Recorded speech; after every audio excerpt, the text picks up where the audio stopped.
Hello students, welcome to NS classes. Today we will start a new chapter, Introduction to Euclid Geometry. Students इसको Euclid geometry ही क्यों बोला गया? क्योंकि Euclid थे जो एक ग्रीक मैथमेटिशियन थे जिन्होंने ज्योमेट्री को एक सिस्टमेटिक साइंस के तौर पे डेवलप किया। स्टूडेंट्स, एंशियंट टाइम में जो ज्योमेट्री था उसका मीन क्या था? जो ज्योमेट्री वर्ड है ग्रीक वर्ड से लिया गया है। जियो का मीन होता है अर्थ और मैट्रीन मैट्रीन्स का मीन होता है टू मेजर करना। मीन्स जो ज्योमेट्री है उसका ओरिजिन कहीं ना कहीं अर्थ को मेजर करने के लिए हुआ था। जो एंशंट सिविलाइजेशन है, इजिप्ट की, बेबीलोनिया की, चाइना की, इंडिया की, इन्होंने है जो ज्योमेट्री को डिस्कवर किया था। परंतु स्टूडेंट्स, इनका इंटरेस्ट कहाँ तक सीमित था? सिर्फ एक्सीलेंट स्ट्रक्चर को प्लान करना और उसे डिजाइन करना। उन्होंने कभी भी एफर्ट नहीं किया इसको एक सिस्टमेटिक साइंस के तौर पे डेवलप करने के लिए। ग्रीक्स थे जो इस चीज़ में इंटरेस्टेड थे। थेल्स जिन्होंने फर्स्ट टाइम प्रूव किया था कि जो एक सर्कल है उसको बाइसेक्ट किया जा सकता है बाय इट्स डायामीटर से। और जो पाइथागोरस हैं, पाइथागोरस कौन थे स्टूडेंट्स? थेल्स के जो है फेमस स्टूडेंट हुए हैं। इन्होंने भी ज्योमेट्री में बढ़ चढ़कर योगदान दिया। अगर हम इंडियन मैथमेटिशियंस की बात करें स्टूडेंट्स, तो जो भास्कर थे, भास्कर ने पाइथागोरस थ्योरम को प्रूव किया। आर्यभट्ट थे, इन्होंने एरिया ऑफ आइसोसेलेस ट्रायंगल और जो पैरामिड का वॉल्यूम है उस पर वर्कड आउट किया। तो परंतु जो फाइनली जो यूक्लिड थे, इन्होंने एक सिस्टमेटिक वे से जितनी भी उस समय नन वर्क था सबको अरेंज किया अपनी एक फेमस ट्रीटिस में जिसको एलिमेंट्स बोला गया, जिसमें 13 चैप्टर थे स्टूडेंट्स और हर एक चैप्टर को बुक बोला गया। क्लियर? उनमें उन्होंने कुछ डेफिनेशंस दी, कुछ प्रॉपर्टीज को उन्होंने एज्यूम किया, जिसे दो टाइप्स में डिवाइड किया गया, एक्सियोम्स एंड पोस्टुलेट्स, जिसमें हम ये सब रीड करेंगे। ये चैप्टर आपका बहुत इंटरेस्टिंग होने वाला है और बहुत ही इजी चैप्टर है। स्टूडेंट्स, जो ज्योमेट्री वर्ड है, ज्योमेट्री का मीन्स किसी थिंग या किसी ऑब्जेक्ट की क्या शेप है, उसका साइज, उसकी डायमेंशंस, उसका एंगल, उन सब की स्टडी करना ही क्या कहलाता है? ज्योमेट्री कहलाता है। ठीक है, तो हम सबसे पहले कुछ टर्म्स करेंगे ज्योमेट्री से रिलेटेड जिसे डेफिनेशंस बोला गया। सबसे पहली जो आपकी डेफिनेशन है that is point. Students, point क्या है? A point is that which has no part, जिसका कोई पार्ट नहीं होता। मीन्स ना तो पॉइंट की कोई लेंथ होती है ना कोई ब्रेड्थ होती है। A fine dot on a plane is called point. ठीक है, इसे हम किससे डिनोट करते हैं स्टूडेंट्स? अल्फाबेट लेटर से, letter a, letter b, like this. Clear? Second जो आपकी डेफिनेशन है दैट इज लाइन सेगमेंट। एक straight line between two points के बीच में, टू पॉइंट्स के बीच में एक जो स्ट्रेट लाइन होगी that is called line segment. इसके टू एंड पॉइंट होते हैं students, point A and point b, और एक डेफिनेट क्या होती है? लेंथ होती है। ठीक है, थर्ड है line. Line is a breadthless length.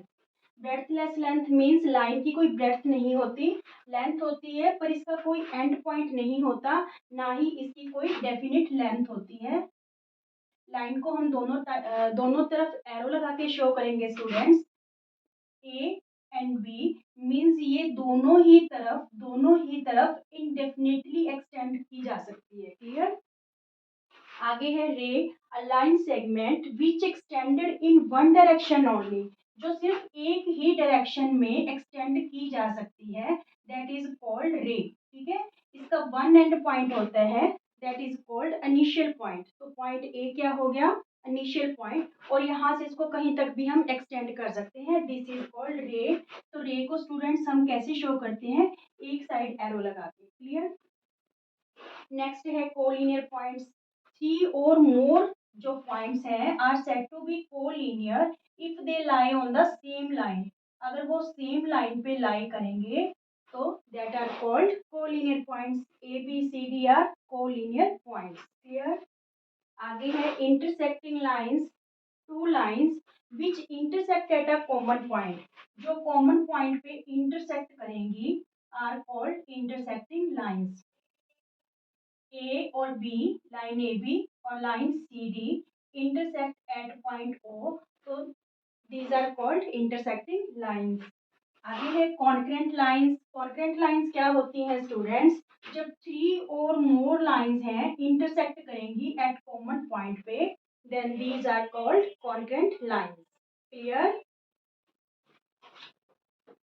Students? Next term है जो आपकी, that is parallel lines. Parallel lines क्या होती हैं students? Two lines are said to be parallel if they don't intersect at any point. अगर उनका कोई इंटरसेक्शन पॉइंट नहीं है और दोनों पैरेलल लाइंस के बीच में जो डिस्टेंस होती है ऑलवेज कांस्टेंट होती है। ठीक है, देखिए line A B and line C D both are parallel to each other, और यहाँ पे सबसे पहले तो इनका कोई इंटरसेक्शन पॉइंट नहीं है स्टूडेंट्स, और जो इनके बीच की डिस्टेंस होगी इज ऑलवेज कांस्टेंट, वो हमेशा क्या रहेगी? कांस्टेंट रहेगी। क्लियर? नेक्स्ट आपकी जो टर्म है दैट इज सरफेस। सरफेस क्या होता है स्टूडेंट? जिसकी लेंथ और ब्रेड्थ होती है, that is called surface. Means जो हम लाइन कर रहे थे अभी तक, लाइन तो वन डायमेंशनल होती है, पर जो सरफेस होता है वो आपका क्या होता है स्टूडेंट्स? टू डायमेंशनल होता है। मींस उसमें लेंथ होती है और क्या होती है? ब्रेड्थ होती है। जैसे आप ये व्हाइट बोर्ड ही देखिए, तो ये सरफेस है, लेंथ और ब्रेड्थ। ठीक है, तो लेंथ और ब्रेड्थ हो तो वो क्या कहलाता है? सरफेस कहलाता है। इसके बाद स्टूडेंट्स जो यूक्लिड थे उन्होंने कुछ प्रॉपर्टीज को एज्यूम किया।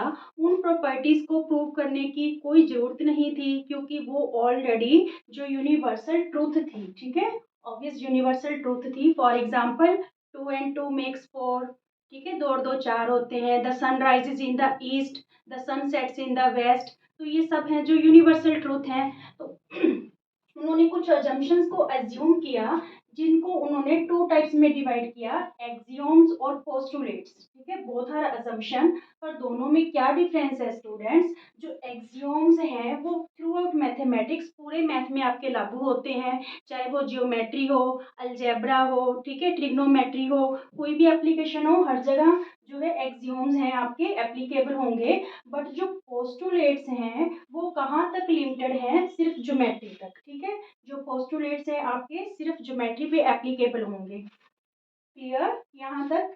ओके स्टूडेंट्स, यूक्लिड ने टोटल 7 एक्सियोम्स दिए हैं। इन एक्सियोम्स को आपको point wise serial wise learn करना होगा क्योंकि एग्जाम में आपसे पूछा जाता है कि सेकंड एक्सियोम लिखो, फोर्थ एक्सियोम लिखो, या ऐसे सीरियल वाइज आपसे पूछा जाता है। क्लियर? तो यहाँ पे जो सबसे फर्स्ट एक्सियोम है स्टूडेंट्स, क्या कह रहे हैं? Things which are equal to same thing. Things जो सेम थिंग के इक्वल होती हैं are equal to one another. क्या कहना चाह रहा है? मान लीजिए ए है बी के इक्वल है, ठीक है, और सी भी किसके इक्वल है? बी के। ठीक है, अब पढ़िए, things which are equal to the same thing. Things which are equal to the same thing, जो सेम थिंग की इक्वल है, are equal to one another, तो वो भी आपस में क्या हो जाएंगी? इक्वल हो जाएंगी। ए इक्वल टू क्या हो जाएगा? सी। ठीक है, clear? Things which are equal to the same thing are equal to one another। जो second axiom है students, that is if equals are added two equals the wholes are equal, कि अगर हम इक्वल्स में इक्वल ऐड कर दें तो whole भी क्या होगा? इक्वल। मान लीजिए आपका a इक्वल टू b है, ठीक है, तो बोथ साइड अगर हम c ऐड कर दें तो ये जो होल होगा ये भी क्या होगा? इक्वल होगा। अनदर एग्जाम्पल, मान लीजिए 5 इक्वल टू 5 है, बोथ साइड अगर हम 2 ऐड कर देते हैं, ठीक है, तो जो होल होगा वो भी क्या आ जाएगा आपका? इक्वल। तो अगेन से if equals are added to equals, अगर इक्वल ऐड कर देते हैं इक्वल्स में तो होल क्या हो जाते हैं? इक्वल हो जाते हैं। क्लियर? जो थर्ड एक्सियोम है students, if equals are subtracted from equals then the remainders are equal. क्या कहना चाह रहा है कि अगर आपके पास कोई दो नंबर इक्वल हैं और उसमें से हम इक्वल ही सब्ट्रैक्ट कर देते हैं तो जो रिमाइंडर बचेगा वो भी क्या होगा? आपका इक्वल होगा। फॉर एग्जांपल यहाँ पे 8 इक्वल टू 8 दे रखा है आपको, ठीक है, 8 में से बोथ साइड 3 माइनस कर लो तो आपका जो रिमाइंडर रहेगा that is also equal. Fourth जो एक्सियोम है that is things which coincide with one another, things जो एक दूसरे के coincide होती हैं are equal to one another, वो भी क्या होती हैं, इक्वल होती हैं वन अनदर के। मान लीजिए आपके पास ए बी एक लाइन सेगमेंट है 3 सेंटीमीटर और एक लाइन सेगमेंट है आपके पास P Q that is also 3 centimetre. तो हम क्या कहेंगे कि जो ए बी है वो पी क्यू के क्या है, कोइंसाइड है।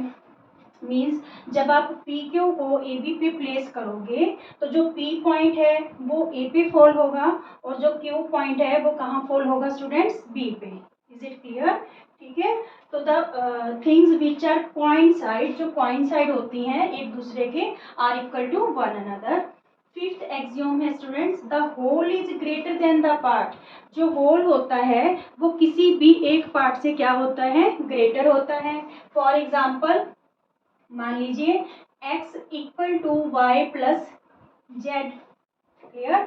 तो जो x है दिस वन इज होल और ये इसके पार्ट्स हैं, तो जो x है वो y से भी ग्रेटर है और जो x है वो z से भी क्या है, ग्रेटर है। ठीक है, another example 5 equal to 2 plus 3।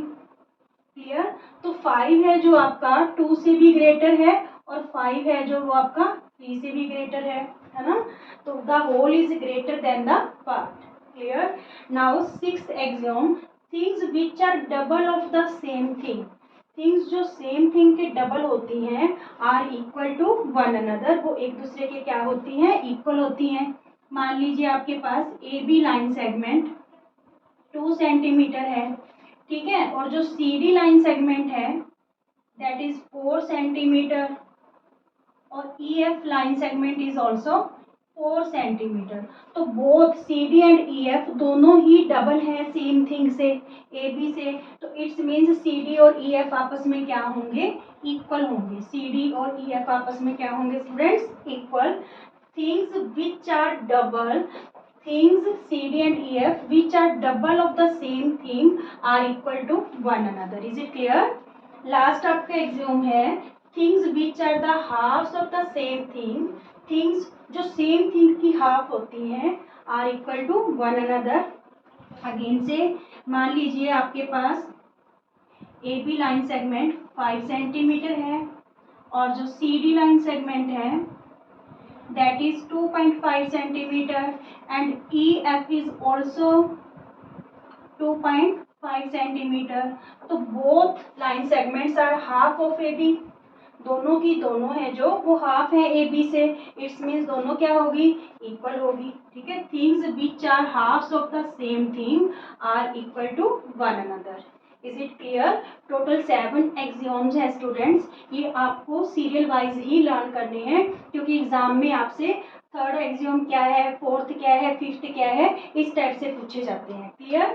Thank you students. अब हम यूक्लिड के पोस्टुलेट्स करते हैं।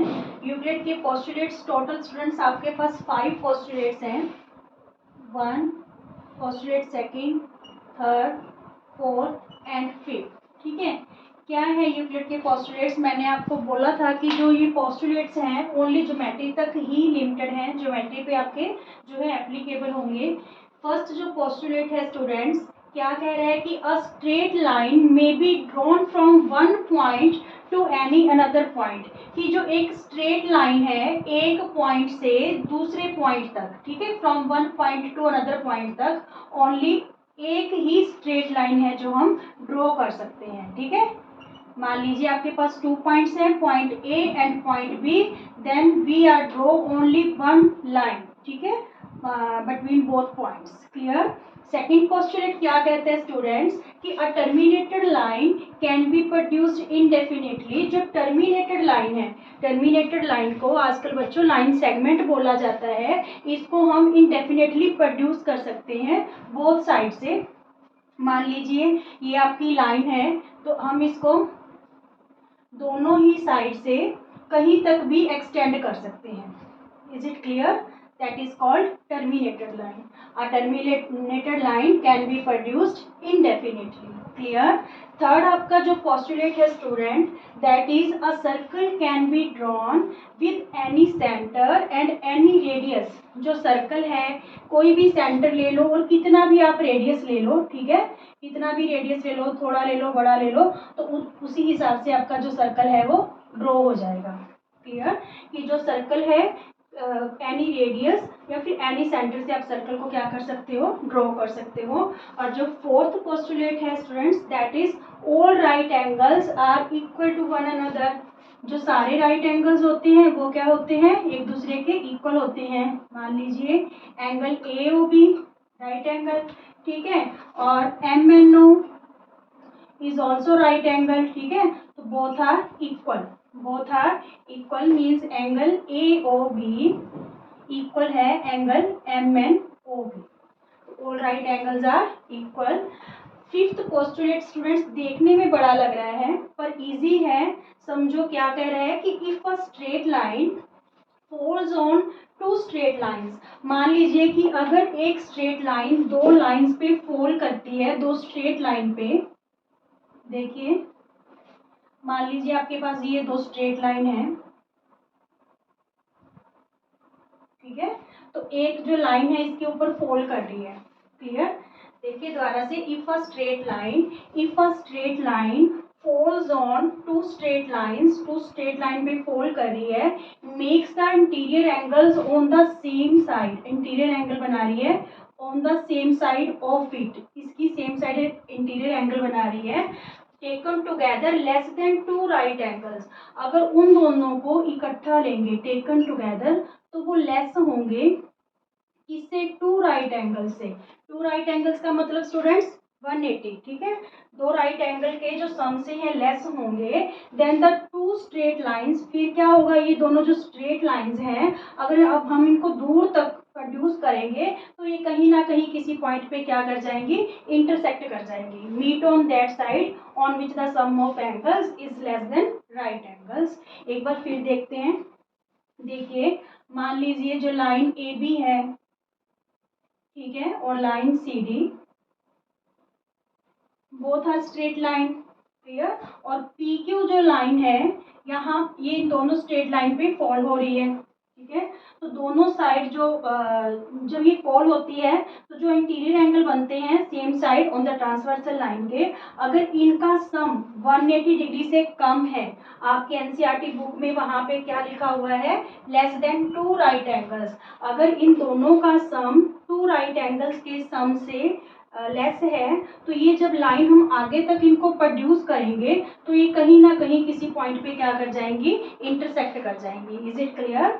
देखिए, then the two straight lines if produced indefinitely, indefinitely आगे तक इसको प्रोड्यूस करेंगे, मीट कर जाएंगी ऑन दैट साइड की, ऑन विच द, कौन सी साइड की मीट कर जाएंगे, जहां पे जो सम ऑफ एंगल्स है लेस है 180 डिग्री से. Is it clear? Thank you.